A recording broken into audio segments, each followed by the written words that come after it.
Buenas tardes a todos. Bienvenidos a nuestra sesión del día de hoy titulada Investigación cualitativa. ¿Sabes qué no dicen tus consumidores? Que será presentada por Roberto Varillas y cuyo texto fue redactado por Liliana Reyes.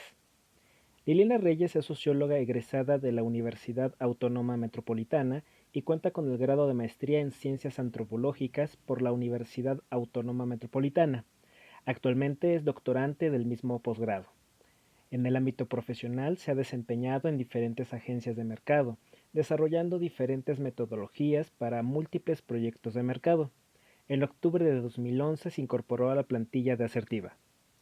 Mientras tanto, Roberto Varillas es economista y maestro en mercadotecnia por el Instituto Tecnológico de Estudios Superiores de Monterrey. Roberto es uno de los socios fundadores de Asertiva y ha ocupado varios puestos dentro de la agencia. Entre el año 2011 y el 2013 estuvo temporalmente fuera de Asertiva para dirigir la apertura de las operaciones de World One México, hoy Sermo. Antes de ingresar al mundo de la investigación de mercados, Roberto trabajó en varios puestos relacionados con ventas, servicio al cliente y mercadotecnia para Novartis México, Glaxo Wellcome Suiza y Mastercard International en los Estados Unidos.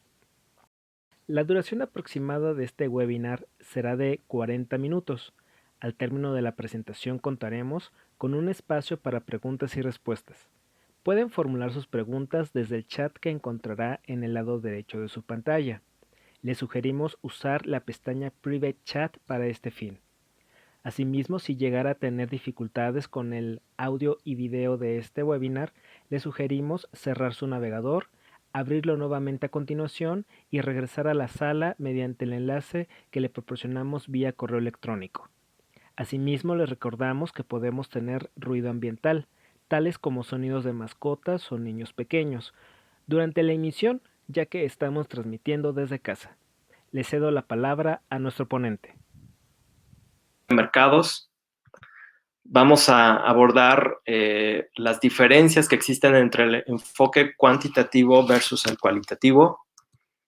Vamos también a explorar y revisar algunas de las principales herramientas cualitativas que actualmente se usan en investigación de mercados, que son la observación, las entrevistas en profundidad, las sesiones de grupo, las etnografías. Y finalmente tendremos un espacio para contestar sus preguntas y respuestas. Mi compañera Liliana Reyes no nos pudo acompañar por cuestiones personales, pero de todos modos va a estar pendiente de las preguntas o interrogantes que tengan ustedes sobre lo que se supone a continuación. Bueno, ¿cómo ha evolucionado la mercadotecnia?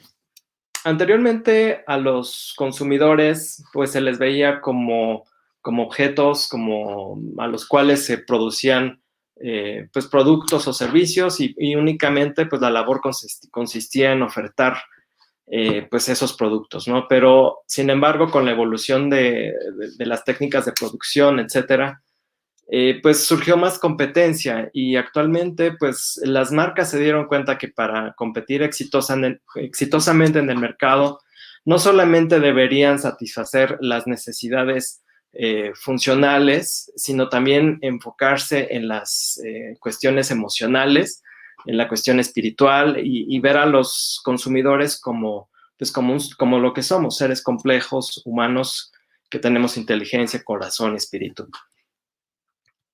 Ahora, ¿cuál es el enfoque cualitativo y cuál es el cuantitativo? ¿Y cuál es la relación que existe entre ambos enfoques? Bueno, el enfoque cualitativo, pues normalmente se tiene poca o nula información sobre el tema a analizar, es poco estructurado, normalmente se utiliza para generar nuevas hipótesis y responde a preguntas más abiertas o más complejas que son como el cómo y los porqués. También tiene un enfoque muy inductivo. Y bueno, el análisis cuantitativo, bueno, se supone que para hacer un análisis cuantitativo ya tienes bastante conocimiento sobre el tema estudiado, es muy estructurado, tienes una hipótesis a validar, medir o cuantificar y responde a preguntas ya más específicas, cuántos, cuáles, etcétera. el enfoque del análisis cuantitativo es eminentemente deductivo. Ahora, normalmente en un proyecto de investigación de mercados, usualmente se empieza con una exploración cualitativa y que va seguida ya de una exploración cuantitativa. A continuación voy a enfocarme un poco más en el tema de cuál es la diferencia entre el enfoque cuantitativo contra el cualitativo desde el punto de vista deductivo o inductivo. El enfoque deductivo, si lo quisiéramos ver así, es mucho más lógico, más estructurado, partes de una teoría, defines una hipótesis, haces observaciones, que en este caso serían las entrevistas o las encuestas o la recolección de datos, y a través de un análisis estadístico llegas a la confirmación de tu hipótesis o teoría, ¿no? Por el contrario, el enfoque cualitativo es al contrario, va más enfocado a la recolección de observaciones, se detectan patrones, se formulan hipótesis y se llega a una teoría. Si lo queremos ver, el enfoque cuantitativo es más como pensando en Aristóteles y el inductivo es más de investigación o tipo detective como Sherlock Holmes. Ahora, muchas de las herramientas que se usan en la investigación de mercados cualitativas fueron adoptadas de otras disciplinas, como son la psicología, la antropología y la sociología. Entre las herramientas más utilizadas están la observación, las entrevistas en profundidad, las sesiones de grupo y las etnografías. ¿Qué es la observación? El acto de observar es ver más allá solamente de la vista, sino captar con todos nuestros sentidos para identificar rasgos específicos del contexto y del lenguaje no verbal. Aquí a esto nos referimos a explorar y describir ambientes y comportamientos analizando sus significados, comprender procesos sin vínculos desarrollados, ya sea entre individuos o ya sea con un producto o servicio o dentro del contexto de una situación determinada. Por ejemplo, una situación de consumo o en un contexto de algún punto de venta, etc. También entender las valoraciones sobre una situación, producto o servicio o incluso problemas no expresados por parte de los consumidores. Entonces, aquí el observador, la persona que hace esta labor de observación, tiene que no solamente enfocarse en lo que se ve, sino también en lo que no se ve. Bueno, finalmente, el ejercicio de observación nos permite generar hipótesis para futuros proyectos. Ahora, hay dos tipos de observaciones. La observación participante, en la que hay un contacto directo con los actores sociales y el medio en el que se desarrolla, y la no participante. El investigador no interviene en el ambiente cotidiano del grupo estudiado. Ahora, ¿cuáles son las limitantes de cada tipo de observación? En la participante, si el investigador no logra empatizar rápidamente con el grupo estudiado, puede ser visto como un intruso o incluso pues, las acciones del grupo serían diferentes, las reacciones, la gente, la comunidad o la familia o el entorno donde esté, pues lo va a percibir como algo no natural, como algo extraño. Entonces podría contaminar pues las observaciones que se hagan. Ahora, ¿cuáles son las limitantes de la observación no participante? La capacidad de observación e interpretación debe estar muy desarrollada, de lo contrario no podrá visualizar señales no escritas o expresadas verbalmente. Entonces, aquí al no estar involucrado personalmente o participando dentro de la observación, pues a veces se necesita tener muy finas desarrolladas esas capacidades de interpretación y también estar conscientes de sus propios sesgos, de bajo qué lentes estás viendo lo que estás observando, ¿no? Ahora, en mercadotecnia, ¿cómo se aplica esta metodología de observación? La metodología más usada son las pseudocompras que permitan ya sea de manera participante o no participante la compra de un producto o servicio determinado. Aquí, por ejemplo, tenemos una foto de una antropología en la que el investigador pues, se mezcla con la comunidad y participa como si fuera parte de la tribu, ¿no? Y observa, siente lo que ellos sienten. Trata de desarrollar esa empatía. También otra metodología, como mencionamos, son los mystery shoppers. Un investigador se hace pasar por un consumidor y pues realiza la experiencia de compra, evalúa el proceso, la calidad del servicio, etc.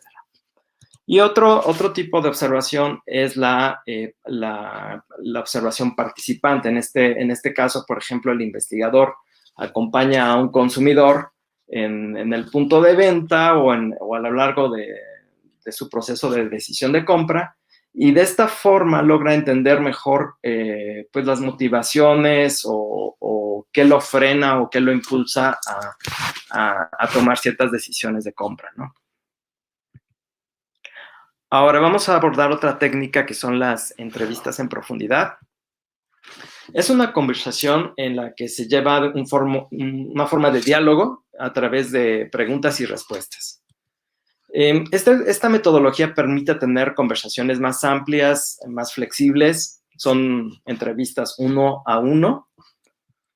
Las preguntas y respuestas no tienen un orden específico, ayudando a la persona que está recibiendo la información a expresar sus ideas con mayor profundidad. Las preguntas son abiertas y neutrales y se usan lenguajes similares a las del entrevistado, y permiten una mejor empatía entre el emisor y el receptor, entre el entrevistado y el entrevistador, lo cual ayuda a obtener más información. Y bueno, a través de estas entrevistas se busca obtener experiencias, anécdotas, perspectivas y opiniones. ¿Cuáles son las ventajas y limitantes de esta herramienta? Bueno, las principales ventajas son que además de la plática se utiliza también la observación para la identificación de signos y señales no verbales. Por otro lado, otra ventaja es que el entrevistador puede guiar al entrevistado utilizando la guía de preguntas establecida. Esto se establece cierta estructura, aunque no es totalmente estructurado. Y por otro lado, permite profundizar en las experiencias, anécdotas, recuerdos y opiniones. Esto es por la naturaleza del formato. Ahora, ¿cuáles son las limitantes de esta herramienta? La información obtenida es subjetiva, puesto que se basa en la opinión y experiencia del entrevistado. Otra limitante es que en ocasiones el ambiente donde se desarrolla no es el natural o el cotidiano. Por ejemplo, si citamos a los consumidores en una oficina o fuera de su entorno natural, tal vez las respuestas que nos den estén un poco contaminadas o sesgadas por el entorno donde se están haciendo las entrevistas. Y otra limitante es que el entrevistador debe tener la capacidad para identificar los signos y señales no verbales. Esto es súper importante porque a veces hay cosas que no se expresan verbalmente, pero que el analista debe estar muy, muy pendiente de esas señales no verbales. Normalmente este tipo de entrevistas, todos los análisis cualitativos los hacen gentes con formación en sociología, antropología o psicología. Ahora, las entrevistas en profundidad pues se usan mucho en mercadotecnia para perfilar segmentos difíciles, ya sea por su condición socioeconómica o por ser parte de un grupo reducido. Y pueden ser presenciales, telefónicas o online. Por ejemplo, esta herramienta se usa mucho cuando se va a entrevistar a perfiles de difícil acceso, como pueden ser ejecutivos o directivos de empresas, médicos, etc. Esta herramienta, como mencionamos, se puede hacer personalmente, que eso es lo ideal, aunque también ya ha evolucionado mucho las herramientas de software y de telecomunicaciones para hacer entrevistas vía telefónica o videoconferencias. Las sesiones de grupo. Es una conversación típicamente en la que participan de 6 a 10 personas, que permite conocer las ideas de un grupo con respecto a un tema específico. Las sesiones de grupo nos permiten observar cómo un grupo con características similares construye una experiencia, opinión o anécdota. Esto es, a partir de la convivencia de un grupo de personas que normalmente no se conocen entre sí, cómo perciben o cómo construyen o el grupo llega a un consenso, ¿no? También permite observar la interacción de un grupo con respecto a un determinado tema. Puede existir incluso, por ejemplo, opiniones encontradas dentro de un mismo grupo. Son flexibles, semiestructurados. Esto es, existe una guía de tópicos predefinida que está semiestructurada, pero eso no impide que las personas que quieran profundizar sobre algún tópico puedan hacerlo bajo la guía de un moderador. Las preguntas son abiertas y neutrales. Y en las sesiones de grupo se pueden aplicar dinámicas grupales. Por ejemplo, se pueden hacer collage, que son como, por ejemplo, se les ponen revistas y entre todos se les pide que hagan un cuadro, una representación, un dibujo. También se presta mucho a hacer juegos de rol, de que cada uno de los participantes del grupo asuma un rol determinado. Y esto le permite al investigador, pues, conocer también cómo interactúa el producto, marca o servicio en un grupo. También permite profundizar en las ideas mencionadas por algunos de los participantes. Si se detecta algún punto o tópico que tal vez no estaba incluido en la guía original, pero resulta interesante profundizar, se puede profundizar en este tipo de dinámicas. ¿Y cuáles son las ventajas? Bueno, además de la plática, se utiliza también la observación para la identificación de signos y señales no verbales. Permite profundizar en experiencias, anécdotas y recuerdos, y también ayuda a la construcción de ideas y opiniones grupales. Y bueno, son muy usados para evaluar nuevos productos, publicidad, discursos de campañas políticas, programas de televisión, etc. ¿Cuáles son sus limitantes?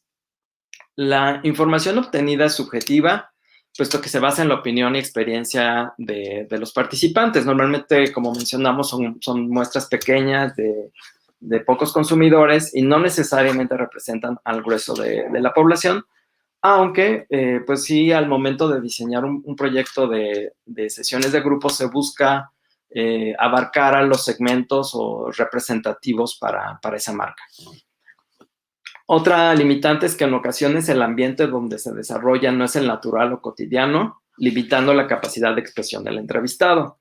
Esto es, pues, porque normalmente si estuvieran en su casa o en un restaurante o con un grupo de amigos, tal vez la interacción no sería la misma que si están en una oficina y tal vez saben que los están observando detrás del espejo o detrás de las cámaras. Entonces, eso puede afectar e influir en las respuestas que dan los entrevistados. Y bueno, no todos los participantes tienen la misma capacidad de expresarse en el grupo. A veces hay participantes que tienen más capacidad de expresarse y por lo tanto a veces pueden, si el moderador no lo controla bien, asumir el liderazgo del grupo. Entonces hay que ser muy cuidadosos con eso. Y bueno, el moderador, como mencioné anteriormente, pues debe tener la capacidad de controlar al grupo, hacer que todos participen. La gente que participa demasiado, pues que tal vez participe un poco menos, y los que participan poco, pues que participen más. Ahora, en investigación de mercados, a esta herramienta también se le conoce como focus groups. Existen algunas variantes como los mini focus groups, las diadas o las triadas. Y pueden ser presenciales, normalmente con 6 a 10 participantes, o vía online con mini focus groups. Normalmente cuando son interacciones vía online se recomienda que sean grupos más pequeños porque pues, es más complicado analizar a un grupo grande que a un grupo pequeño. Las etnografías. Pueden ser individuales o colectivas y se conjuntan varias técnicas como la observación, la entrevista o la revisión documental o de artefactos. Por artefactos nos referimos a productos o servicios, con la finalidad de comprender la experiencia del participante durante un periodo de tiempo y rasgos específicos. Esto es, por ejemplo, si estamos investigando la categoría de detergentes, pues vamos a, por ejemplo, ir a meternos a la casa de una persona que tiene una lavadora ver cómo tiene su cuarto de lavado, qué productos conviven con la categoría, cómo usa el producto, qué opiniones tiene el consumidor, etc. Ahora, generalmente se desarrollan en el contexto cotidiano de los participantes. Se trata de hacer en sus hogares, se trata de ser lo menos invasivo posible. Se recomienda que pues no sean grupos grandes de analistas los que vayan al hogar de los consumidores, porque pues eso podría generar generar desconfianza o influir negativamente en la información. Su nivel de profundidad es muy alto debido a la combinación de diferentes técnicas y a los periodos de convivencia. A diferencia de las otras herramientas que he mencionado, aquí pues habla de periodos de por lo menos de 4 horas. Incluso hay etnografías que duran pues periodos más largos, puede ser semanas o meses, ¿no? Inclusive. Depende mucho de las necesidades o los objetivos de la investigación. Hay una contribución visual extra, ya que el participante puede mostrar los documentos o artefactos que representan mejor su experiencia.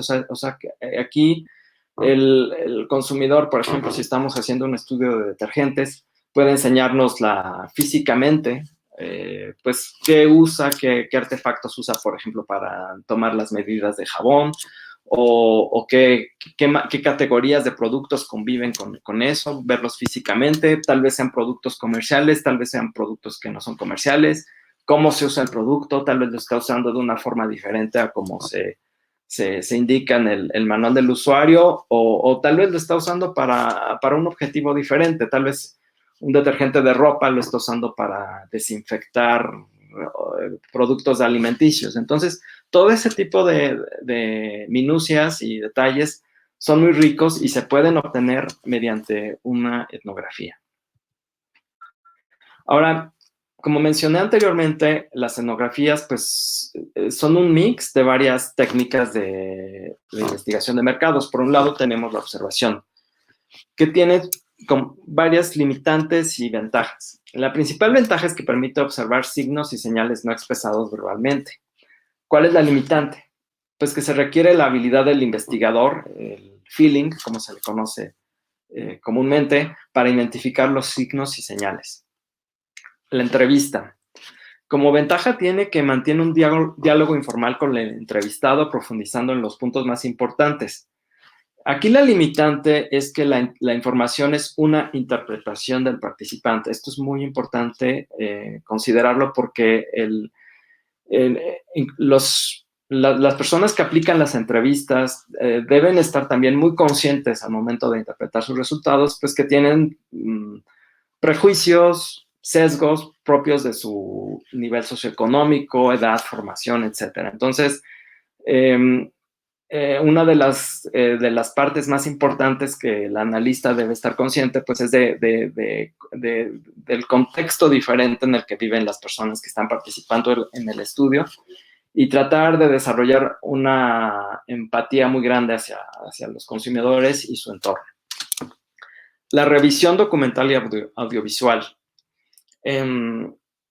Bueno, las ventajas. Da acceso a registros y hechos documentados, ya que en voz del participante reflejan mejor la situación analizada. Esto es, normalmente en una etnografía se toman fotografías, se hacen grabaciones de video, incluso se tiene acceso, por ejemplo, el consumidor puede compartir con el investigador las revistas que lee, o incluso enseñarle su celular, qué información ve, etcétera. O sea, tienes muchas fuentes de información y puedes entender de esta forma mucho mejor a tu consumidor que si estás en una sala de oficinas haciéndole la entrevista, porque tal vez ahí el consumidor no lo puede expresar tan fácil o tal vez lo omite.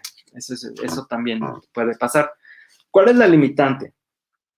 Es importante asegurarse de la autenticidad o fuente. Puede que el consumidor tenga acceso a una fuente o hay que validar esas informaciones. Puede que esté leyendo, por ejemplo, un meme que le llegó o una información por su celular, pero pues no sabemos si esa información es verídica o no. Obviamente el investigador tiene que validar que esa información es válida. Aún así, sea verídica o no, pues para el consumidor lo percibe como algo real. Entonces, aunque sea un fake news o lo que sea, pues para él es muy real. Entonces, también ahí entra un poco la sensibilidad del analista para poner en contexto la información que se está recabando. Y bueno, no siempre se tiene acceso a información, a las grabaciones o a la información, porque no toda la información se puede grabar o sacar fotografías, ya sea por cuestiones pues, de privacidad de datos o porque la metodología del estudio no incluyó, por ejemplo, una filmación de toda la interacción. Sino de algunos momentos específicos. Entonces, aquí también es muy importante que el investigador pues tenga fresca esa información al momento de redactar su reporte para que pueda captar la mayor cantidad de recuerdos, información que haya recopilado a lo largo de esta investigación etnográfica. Y bueno, en la investigación de mercados se usa mucho o se les denomina, por ejemplo, como safaris o day in a life. Y se utilizan para observar formas de la vida del consumidor, cómo convive con un producto, y también se utiliza, por ejemplo, mucho para el desarrollo de contenidos para plataformas de comunicación. Por ejemplo, en las telenovelas, muchas telenovelas, sus contenidos o las escenografías, etcétera, o las series, se basan en una investigación etnográfica para saber cómo vive la gente, qué piensa, etcétera, y con base en ello, pues desarrollar contenidos, productos o servicios que sean mucho más relevantes y con los que los consumidores se sientan más identificados. Y bueno, en resumen, tras esta breve exposición sobre las técnicas cualitativas, bueno, las herramientas cualitativas nos ayudan a comprender los pensamientos, ideas, deseos, anécdotas y emociones de los consumidores para ofrecerles mejores experiencias. Ahora, no existe una herramienta ideal para los estudios cualitativos, sino que estas se van a depender de los objetivos que estemos buscando en la investigación. Y bueno, la investigación cualitativa ayuda a mantenerlos vigentes y relevantes en el universo de los consumidores. A veces asumimos o pensamos que lo sabemos todo sobre nuestro mercado meta, pero pues el mercado está evolucionando, los consumidores cambian y pues la investigación cualitativa ayuda a las marcas a mantenerse cercanas a sus consumidores, estando monitoreando pues qué está cambiando, qué les gusta, qué ya no les gusta, etc. Y bueno, si les interesa averiguar más sobre este tema, pues les recomiendo estas bibliografías. Posteriormente les vamos a enviar por correo electrónico las diapositivas de esta presentación por si les interesa revisarlas con más detalle. Y bueno, pues abro la sección de preguntas y respuestas. Pueden escribirlas en la pantalla que se encuentra en su lado derecho.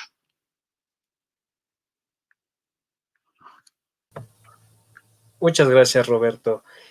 Tenemos una pregunta que nos ha llegado por otro canal. Nos están preguntando, ¿qué desventajas y ventajas tiene hacer focus groups en línea comparados a hacerlos en una sala de GESEL? ¿Qué ventajas y desventajas? Bueno, la ventaja de una sesión de grupo online es que te permite juntar a varios participantes que en muchos casos tal vez no podrían estar físicamente juntos, ya sea por cuestiones de distancia, tiempo, etc. Esa es una ventaja. La desventaja es que en la interacción que existe con las videocámaras y donde existe la fortaleza de los focus groups presenciales, es que el moderador, al estar físicamente, puede detectar no solamente digamos, lo que está viendo en la pantalla, tal vez un consumidor está nervioso y está moviendo el pie debajo del escritorio, o está moviendo las manos, o incluso, por ejemplo, si tú quieres probar un nuevo sabor o algún nuevo aroma, pues hacerlo vía online no se puede. Entonces, Cuando tienes que hacer pruebas organolépticas de nuevos sabores, olores, aromas, etcétera, pues es mejor hacerlo físicamente. Muchas gracias. También nos están preguntando a través de correo electrónico, ¿hay forma de suplir las técnicas cualitativas por estudios cuantitativos? Ya que en el pasado los costos de los estudios quali suelen ser muy caros y los cuantitativos suelen ser más competitivos. ¿Hay alguna forma de sustituirlos? No, nosotros recomendamos siempre hacer una investigación cualitativa. En algunos casos se pueden, por ejemplo, incluir preguntas abiertas en un cuestionario cuantitativo, aunque pues si ya incluyes preguntas abiertas en un cuestionario, pues realmente ya no es un cuestionario, sería más bien una entrevista cualitativa, aunque sea escrita. Nuestra recomendación siempre es hacer un sondeo, aunque sea muy pequeño, informal. Puede ser, por ejemplo, desde el más sencillo, que es una observación en el punto de venta, o cómo conviven un grupo de consumidores con tu categoría de productos, con tu marca. Y a partir de eso, desarrollar hipótesis para validarlas ya cuantitativamente. De esta forma, tú puedes tener resultados más sólidos, análisis más significativos, porque si tú partes directamente hacia el análisis cuantitativo sin haber hecho un sondeo o conocer bien a tu mercado, corres el riesgo de perderte entre muchas posibles informaciones que obtengas y la interpretación que le vas a dar. Tal vez no tengas una hipótesis muy fuerte y puede surgir algún tipo de correlación estadística que puede ser espuria, como se le conoce en el lenguaje de la investigación. Muchas gracias, Roberto. También nos están preguntando, ¿cuál es el principal sesgo que hay que evitar cuando se aplican las técnicas cualitativas? El principal sesgo. Bueno, aquí parte mucho aquí el principal sesgo yo lo definiría como los prejuicios o las preconcepciones que tienen las personas que estamos, pero me incluyo porque también todos tenemos prejuicios, y tal vez de forma consciente o inconsciente estamos poniendo en el análisis o en la formulación del estudio. Entonces hay que ser muy sensibles y conscientes también de cuáles son nuestros prejuicios y los posibles sesgos que nosotros como investigadores podemos meter y cómo pueden estos contaminar una investigación.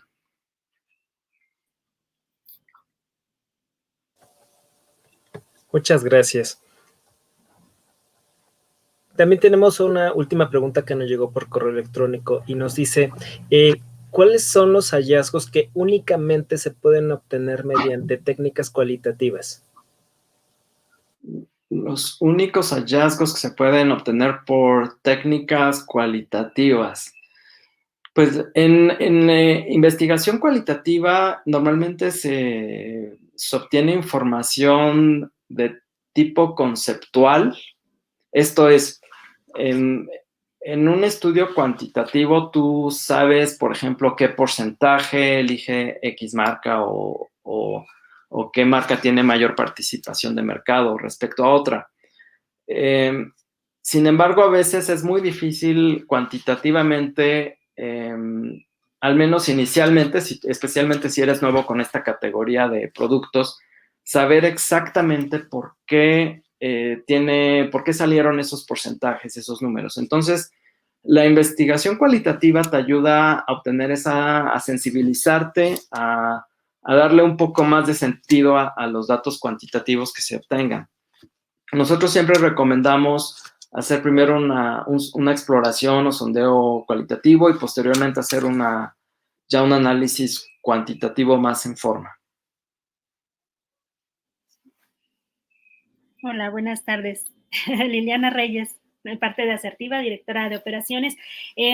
Perdón que me haya metido en la plática, pero efectivamente, tal como lo dijo Roberto, Los estudios cualitativos tienen un propósito. El propósito es conocer a nuestros consumidores, porque en la mayoría de los casos, nosotros las personas cuando llegamos a manejar alguna marca, muchas veces no somos ni siquiera el target y asumimos que las personas que van a ser nuestro target piensan o actúan igual que nosotros, cosa que debemos verificar en campo.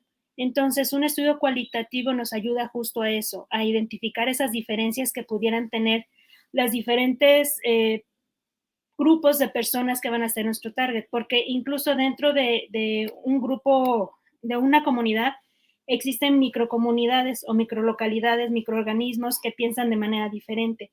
Entonces, justo para poder establecer hipótesis generales, es importante entender los comportamientos de estos microgrupos que van formando nuestros posibles targets.